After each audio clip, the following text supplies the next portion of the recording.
Hello मेरे प्यारे students, क्या हाल चाल। हमें उम्मीद है आप सब स्वस्थ होंगे, मस्त होंगे और आप सबकी तैयारी एकदम शानदार तरीके से चल रही होगी। तो आज होली है, तो होली की आप सभी को हार्दिक हार्दिक शुभकामनाएं। तो आइए शुरुआत करते हैं सेशन की। तो स्वागत है एक बार फिर से UPTSSC ANM 5272 female health worker के नर्सिंग क्लास में। मिडवाइफरी पढ़ रहे हैं। आज का हमारा लेक्चर नंबर 38 है। किसका? मिडवाइफरी टॉपिक का। हमने बहुत सारे पढ़े हैं टॉपिक, तो सारे टॉपिक को आप प्लेलिस्ट में विजिट करके देखिए, क्योंकि सारे टॉपिक से आपके एग्जाम में आने वाले क्वेश्चन हैं। तो पिछले वर्ष से पूछे गए महत्वपूर्ण टॉप 30 क्वेश्चन करने वाले हैं। तो आइए शुरुआत करते हैं सेशन की, समय न बर्बाद करते हुए। आप किसी एग्जाम की तैयारी कर रहे हैं और उसमें क्या आता है, मिडवाइफरी आ रहा है, तो उन सब के लिए भी क्या यह इंपॉर्टेंट टॉपिक है, सेशन है, क्योंकि क्वेश्चन तो वही रहेंगे, बस क्या है आपका एग्जाम चेंज हो जाएगा। तो 30 क्वेश्चन करने वाले हैं, तो 30 क्वेश्चन का आंसर देने की कोशिश कीजिएगा और देखिएगा कितने सही होते हैं, लास्ट में कमेंट में जरूर बताइएगा। तो कह रहा ऑक्सीटोसिन हार्मोन का मुख्य कार्य क्या है? गर्भाशय को आराम देना, या दूध उत्पादन को बढ़ाना, या गर्भाशय संकुचन को प्रेरित करना, या रक्तचाप को नियंत्रित करना। तो कह रहा है जो हमारा ऑक्सीटोसिन हार्मोन है, इसका मुख्य कार्य होता क्या है?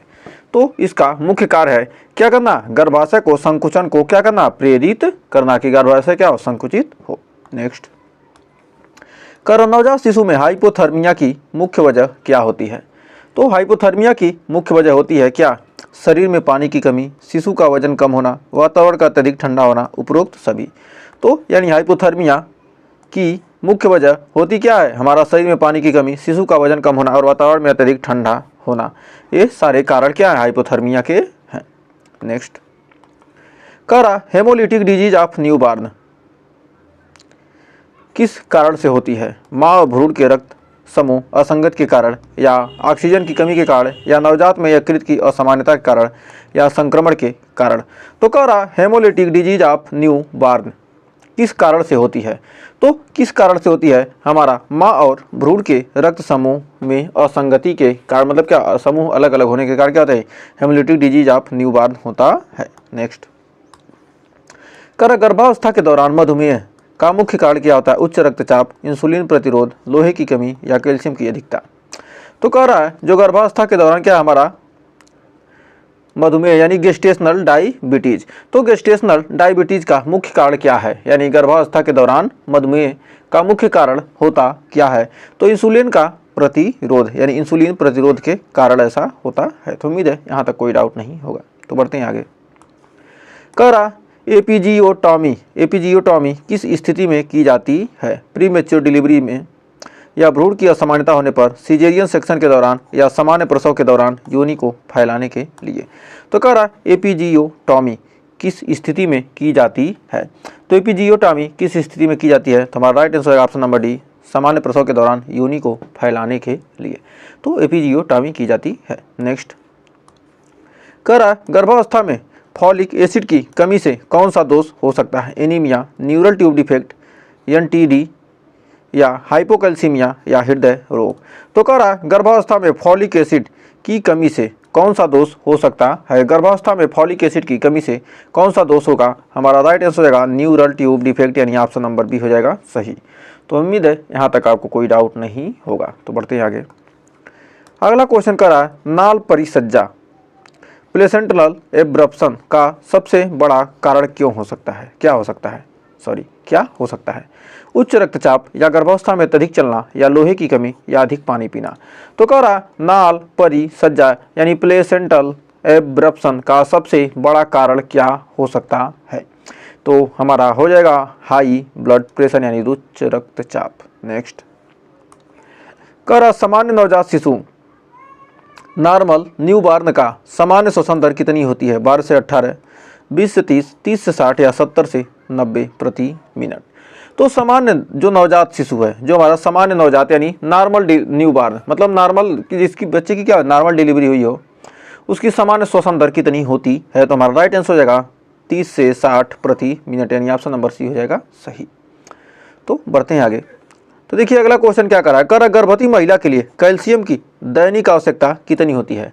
जो गर्भवती महिला है उसके लिए जो कैल्शियम ले रही है उसकी दैनिक आवश्यकता कितनी होती है? 500 mg, या 1000 mg, या 1500 mg, या 2000 mg। उसे प्रतिदिन कितना mg कैल्शियम लेना चाहिए? यानी दैनिक आवश्यकता कितनी जरूरी होती है? तो हमारा हो जाएगा 1000 mg, यानी ऑप्शन नंबर बी हो जाएगा सही। तो हमें उम्मीद है यहाँ तक कोई डाउट नहीं होगा। बढ़ते हैं आगे। तो अगला कह रहा है प्रोलॉन्ग्ड लेबर की स्थिति कब मानी जाती है? यदि प्रसव 12 घंटे से अधिक समय ले, या यदि प्रसव में 24 घंटे से अधिक समय ले, या यदि प्रसव 18 घंटे से अधिक समय ले, या यदि प्रसव 8 घंटे से अधिक समय ले। तो कह रहा प्रोलॉन्ग्ड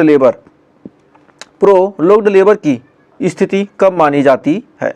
तो हमारा 10वें का राइट आंसर होगा ऑप्शन नंबर बी। यदि प्रसव 24 घंटे से अधिक समय ले तो उसे क्या कहेंगे? प्रोलॉन्ग्ड लेबर कहेंगे। तो उम्मीद है यहाँ तक आपको कोई डाउट नहीं होगा। तो बढ़ते हैं नेक्स्ट क्वेश्चन की तरफ। तो अगला क्वेश्चन क्या करा? प्रेगनेंसी इंड्यूस्ड हाइपरटेंशन, यानी प्रेगनेंसी इंड्यूस्ड हाइपरटेंशन की मुख्य पहचान क्या होती है? सिर दर्द और उच्च रक्तचाप, लो ब्लड शुगर, या शरीर में पानी की कमी, या अत्यधिक उल्टी। तो कह रहा प्रेगनेंसी इंड्यूस्ड हाइपरटेंशन, जो हमारा प्रेगनेंसी इंड्यूस्ड हाइपरटेंशन होता है, इसकी मुख्य पहचान क्या होती है? होता है सिर दर्द और उच्च रक्तचाप। सिर दर्द और हाई ब्लड प्रेशर यानी उच्च रक्तचाप। नेक्स्ट कह रहा शिशु को जन्म के बाद तुरंत स्तनपान कराने का मुख्य लाभ क्या है? माँ और बच्चे के बीच बंधन मजबूत होता है, शिशु की संक्रमण में सुरक्षा मिलती है, माँ के गर्भाशय को जल्दी सिकुड़ने में मदद मिलती है, उपरोक्त सभी। तो कह रहा शिशु को जन्म के बाद तुरंत स्तनपान कराने का मुख्य लाभ क्या है? तो हमारा हो जाएगा ऑप्शन नंबर डी सही है। सारी चीज़ें, माँ और बच्चे को मजबूत बंधन मिलेगा, शिशु को संक्रमण सुरक्षा मिलती है, और माँ के गर्भाशय को जल्दी सिकुड़ने में मदद मिलती है। तो उम्मीद है यहाँ तक कोई डाउट नहीं होगा। नेक्स्ट कह रहा नवजात शिशु में कंजेनिटल हाइपोथायराइडिज्म का मुख्य लक्षण क्या है? नवजात शिशु में कंजेनिटल हाइपोथायराइडिज्म का मुख्य लक्षण क्या है? त्वचा का सूखापन, या सुस्ती और कम रोना, या लंबे समय तक पीलिया, उपरोक्त सभी। तो कह रहा नवजात शिशु में जो कंजेनिटल हाइपोथायराइडिज्म है का मुख्य लक्षण क्या होता है? तो हमारा राइट आंसर यहाँ पर हो जाएगा ऑप्शन नंबर डी हो जाएगा।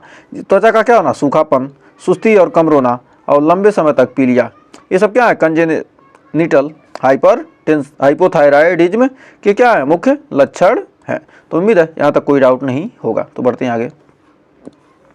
कह रहा कंगारू मदर केयर किसके लिए लाभदायक होती है? कम वजन वाले नवजात शिशु के लिए, या समय से पहले जन्मे शिशु के लिए, या सामान्य वजन वाले शिशु के लिए? ए और बी दोनों। तो कह रहा कम वजन वाले नवजात शिशु के लिए क्या होता है? कंगारू मदर केयर आवश्यक है। फिर समय से पहले जन्मे शिशु के लिए भी क्या है? कंगारू मदर केयर जरूरी है। समान वजन वाले शिशु के लिए क्या? कंगारू मदर केयर की जरूरत नहीं होती है, यानी ऑप्शन नंबर डी हो जाएगा हमारा सही। तो हमें उम्मीद है यहाँ तक कोई डाउट नहीं होगा। बढ़ते हैं आगे। तो अगला क्वेश्चन कह रहा डाउन सिंड्रोम किस कारण से होता है? संक्रमण के कारण, गुणसूत्री असामान्यता के कारण, या पोषण की कमी के कारण, या हार्मोनल असंतुलन के कारण। तो कह रहा डाउन सिंड्रोम किस कारण से होता है? तो हमारा जो डाउन सिंड्रोम है किस कारण से होता है? तो हमारा राइट आंसर होगा ऑप्शन नंबर बी, गुणसूत्री असामान्यता के कारण। तो गुणसूत्री असामान्यता के कारण क्या होता है? डाउन सिंड्रोम होता है। तो बढ़ते हैं आगे। तो अगला क्वेश्चन कर रहा है बच्चे में एपगार स्कोर किसके लिए उपयोग किया जाता है? नवजात की हृदय गति मापने के लिए, या नवजात की सामान्य स्थिति का आकलन करने के लिए, या नवजात को प्रतिरोधक क्षमता जांचने के लिए, या नवजात के श्वसन तंत्र को जांचने के लिए। तो कह रहा क्या बच्चे में जो एपगार स्कोर होता है, एपगार स्कोर किसके लिए उपयोग किया जाता है? तो बच्चे में एपगार स्कोर हमारा बताता है कि नवजात की सामान्य स्थिति का आकलन करने के लिए, जो नवजात है जन्मा है उसकी सामान्य स्थिति का आकलन करने के लिए कि उसे कोई बीमारी तो नहीं है। नेक्स्ट कह रहा सीजेरियन सेक्शन यानी सी सेक्शन के बाद संक्रमण से बचाव के लिए क्या जरूरी है? एंटीबायोटिक्स का प्रयोग, या चीरे की सही देखभाल, या संतुलित आहार और सफाई, उपरोक्त सभी। तो कह रहा है सीजेरियन सेक्शन जो हमारा सी सेक्शन है के बाद संक्रमण से बचाव के लिए क्या जरूरी है? सी सेक्शन के बाद संचरण से बचाव के लिए क्या जरूरी है? तो हमारा ऑप्शन नंबर डी हो जाएगा। एंटीबायोटिक्स का प्रयोग करना, चीरे का सही देखभाल करना, और संतुलित आहार और सफाई, ये सब क्या सीजेरियन के लिए बहुत ही जरूरी बचाव है, यानी ऑप्शन नंबर डी हो जाएगा हमारा सही। तो उम्मीद है यहाँ तक कोई डाउट नहीं होगा। नेक्स्ट कह रहा ब्रैक्सटन हिग्स संकुचन किससे संबंधित है? तो ब्रैक्सटन हिग्स संकुचन किससे संबंधित है? समय से पहले प्रसव, सामान्य गर्भावस्था के दौरान झूठे संकुचन, गर्भाशय में संक्रमण, या प्लेसेंटा की समस्या। तो कह रहा ब्रैक्सटन हिग्स संकुचन। तो ब्रैक्सटन हिग्स संकुचन किससे संबंधित है? तो किससे संबंधित होता है? हमारा हो जाएगा सामान्य गर्भावस्था के दौरान झूठे संकुचन को कहते हैं क्या? ब्रैक्सटन हिग्स संकुचन। नेक्स्ट कह रहा एक स्वस्थ नवजात शिशु का सामान्य जन्म वजन कितना होना चाहिए, 1.5 से 2 किलोग्राम या 2.5 से 4 या 4 से 5.5 या 5.5 से 6.5। तो यानी क्या, एक स्वस्थ नवजात शिशु का सामान्य जन्म वजन, मतलब कोई नवजात शिशु है उसका जन्म हुआ, तो स्वस्थ नवजात शिशु कब का माना जाएगा, जब उसका वजन क्या हो, 2.5 किलोग्राम से लेकर 4 किलोग्राम के बीच हो। इसके बीच रहेगा तो पता चल जाएगा क्या है, शिशु स्वस्थ पैदा हुआ है, उसका वजन में कमी नहीं है। तो देखिए अगला क्वेश्चन कर रहा है, एमनियोसेंटेसिस किस उद्देश्य के लिए किया जाता है, गर्भ में शिशु की असामान्यता का पता लगाने के लिए, या मां के रक्तचाप की जांच के लिए, या नवजात के संक्रमण की जांच के लिए, या प्रसव की स्थिति निर्धारित करने के लिए। तो कह रहा एमनियोसेंटेसिस किस उद्देश्य के लिए किया जाता है, तो हमारा राइट आंसर रहेगा गर्भ में शिशु की असामान्यता का पता लगाने के लिए एमनियोसेंटेसिस किया जाता है। नेक्स्ट कह रहा हेलगार्दा नियम, हेगर साइन, मतलब हेलगार्दा नियम यानी हेगर साइन किस स्थिति में देखा जाता है, हेगर साइन किस स्थिति में देखा जाता है, नवजात की पीलिया की स्थिति में, या गर्भावस्था के प्रारंभिक लक्षण के रूप में, या प्रसव के दौरान रक्तस्राव में, या सिजेरियन सेक्शन के बाद। तो कह रहा हेलगार्दा यानी हेगर्स साइन, हेलगार्दा का मतलब क्या होगा, हेगर्स साइन किस स्थिति में देखा जाता है, तो हमारा राइट आंसर हो जाएगा गर्भावस्था में प्रारंभिक लक्षण के रूप में, गर्भावस्था के प्रारंभिक लक्षण के रूप में देखा जाता है। नेक्स्ट कह रहा ट्रू लेबर पेन को झूठे प्रसव दर्द यानी फॉल्स लेबर पेन से कैसे अलग किया जा सकता है। जो हमारा क्या है, असली लेबर पेन है और झूठा प्रसव दर्द, यानी असली प्रसव दर्द और झूठे प्रसव दर्द को कैसे अलग अलग हम बांट सकते हैं। ट्रू लेबर पेन नियमित होता है और लगातार होता है, या झूठे प्रसव दर्द में गर्भाशय ग्रीवा का फैलाव होता है, या ट्रू लेबर पेन केवल रात में होता है और झूठे प्रसव का दर्द उपचार संभव नहीं होता है, प्रसव दर्द का उपचार संभव नहीं होता। तो कह रहा है ट्रू लेबर पेन और फॉल्स लेबर पेन में अंतर कैसे किसके अलग अलग करते हैं, तो हमारा राइट आंसर हो जाएगा option number A, true labour pain नियमित और लगातार होता है। जो हमारा ट्रू लेबर पेन यानी सही प्रसव दर्द जो होता है वह क्या होता है, नियमित होता है और लगातार होता है, और जो झूठे प्रसव दर्द होते हैं क्या होते हैं, कभी कभी होते हैं। नेक्स्ट कह रहा है गर्भावस्था के दौरान सबसे सामान्य संक्रमण कौन सा होता है, गर्भावस्था के दौरान सबसे सामान्य संक्रमण कौन होता है, टॉक्सोप्लाज्मोसिस, या यूरिनरी ट्रैक्ट इन्फेक्शन, या मलेरिया, या हेपेटाइटिस बी। तो कह रहा 23वें का राइट आंसर क्या है, गर्भावस्था के दौरान सबसे सामान्य संक्रमण कौन सा होता है, तो हमारा 23 का हो जाएगा option number B, urinary tract infection, UTI। तो उम्मीद है यहाँ तक कोई डाउट नहीं होगा। तो बढ़ते हैं आगे। तो देखिए 24वां क्वेश्चन का रहा नाल विच्छेदन का सबसे सामान्य संकेत क्या है, योनि से रक्तस्राव, गर्भाशय का कठोर और ऊपर की ओर खिसकना, भ्रूण की हृदय गति में कमी, या प्रसव पीड़ा में कमी। तो कह रहा नाल विच्छेदन का सबसे सामान्य संकेत क्या है, तो हमारा 24 का राइट आंसर का ऑप्शन नंबर बी, गर्भाशय का कठोर और ऊपर की ओर खिसकना क्या कहलाता है, नाल विच्छेदन कहलाता है। तो उम्मीद है यहाँ तक कोई डाउट नहीं होता है, होगा। कह रहा है गर्भावस्था में आयरन की कमी से कौन सा विकार हो सकता है, एनीमिया, हाइपोग्लाइसीमिया, हाइपरटेंशन, ओस्टियोपोरोसिस। तो कह रहा गर्भावस्था में किसकी कमी से, आयरन की कमी से कौन सा विकार हो सकता है, तो हो जाएगा option number A, anaemia, option number A. Next कह रहा गर्भावस्था में उल्टी यानी हाइपरमेसिस ग्रेविडेरम कब गंभीर मानी जाती है, जब यह पहली तिमाही के बाद भी बनी रहे, जब यह दिन में 2 बार से अधिक हो, जब यह केवल सुबह के समय हो, जब यह गर्भावस्था के अंतिम महीने में हो। तो कह रहा गर्भावस्था में जो उल्टी होता है यानी हाइपरमेसिस ग्रेविडेरम कब गंभीर मानी जाती है, तो हमारा राइट आंसर कब हो जाएगा, क्या हो जाएगा, ऑप्शन नंबर ए, जब पहली तिमाही के बाद भी बनी रहे। पहली तिमाही के बाद ये क्या हो, गर्भावस्था में उल्टी हो, तब यह गंभीर मानी जाती है। नेक्स्ट कह रहा एंटी-डी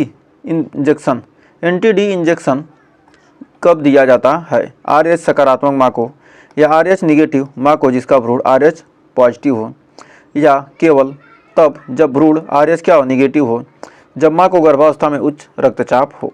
तो कह रहा एंटी-डी इंजेक्शन कब दिया जाता है? तो हमारा हो जाएगा RH निगेटिव माँ को जिसका भ्रूण क्या हो RH पॉजिटिव हो, भ्रूण क्या हो RH पॉजिटिव हो लेकिन क्या हो माँ RH निगेटिव हो, तब उसे NTD इंजेक्शन दिया जाता है। नेक्स्ट, कर फीटल डिस्ट्रेस का मुख्य कारण क्या हो सकता है? नाल में अपर्याप्त रक्त प्रवाह, शिशु का अधिक वजन, माँ का अधिक चलना या नवजात का समय से पहले जन्म। तो कर फीटल डिस्ट्रेस का मुख्य कारण क्या हो सकता है? तो हमारा 28 का राइट आंसर होगा ऑप्शन नंबर ए, नाल में अपर्याप्त रक्त प्रवाह क्या कहलाता है? फीटल डिस्ट्रेस कहलाता है। तो हमें उम्मीद है यहाँ तक आपको कोई डाउट नहीं होगा। तो बढ़ते हैं आगे। करा गर्भावस्था में उच्च रक्तचाप के खतरे को कम करने के लिए कौन सा पोषक तत्व सबसे महत्वपूर्ण है? Sodium, magnesium, potassium, calcium. तो करा गर्भावस्था में उच्च रक्तचाप के खतरे को कम करने के लिए कौन सा पोषक तत्व सबसे महत्वपूर्ण है? तो हमारा राइट आंसर होगा ऑप्शन नंबर डी, कैल्शियम। गर्भावस्था में उच्च रक्तचाप के खतरे को कम करने के लिए कौन सा पोषक तत्व चाहिए? कैल्शियम। तो बढ़ते हैं अगले क्वेश्चन तरफ। करा प्रसूति के दौरान अधिक रक्तस्राव की सबसे आम वजह क्या होती है? गर्भाशय की शिथिलता, माँ का अधिक उम्र होना, प्रसव के दौरान अधिक दर्द और निवारक दवाओं का उपयोग, नवजात का अधिक वजन होना। तो कहता प्रसूति के दौरान अधिक रक्तस्राव की सबसे आम वजह क्या होती है? तो हमारा हो जाएगा ऑप्शन नंबर ए, गर्भाशय की शिथिलता यूटेरिनी एटॉनी। तो हमें उम्मीद है ये 30 क्वेश्चन आपको अच्छे से क्लियर हो गए होंगे। तो 30 में आपने कितने क्वेश्चन सही किए हैं हमें कमेंट में ज़रूर बताइएगा। और सेशन अच्छा लगा तो सेशन को लाइक और शेयर ज़रूर कीजिएगा। और चैनल को अभी तक सब्सक्राइब नहीं किया तो सब्सक्राइब भी कर लीजिए, क्योंकि बहुत सारे टॉपिक आपके लिए हमारे चैनल पर पड़े हुए हैं। बस आपको क्या करना है, प्लेलिस्ट में विजिट करना है और सारे टॉपिक को देखना है, क्योंकि आपके एग्ज़ाम के लिए एक भी टॉपिक छूटा और क्या हुआ, मेरिट से बाहर आप हो जाएंगे।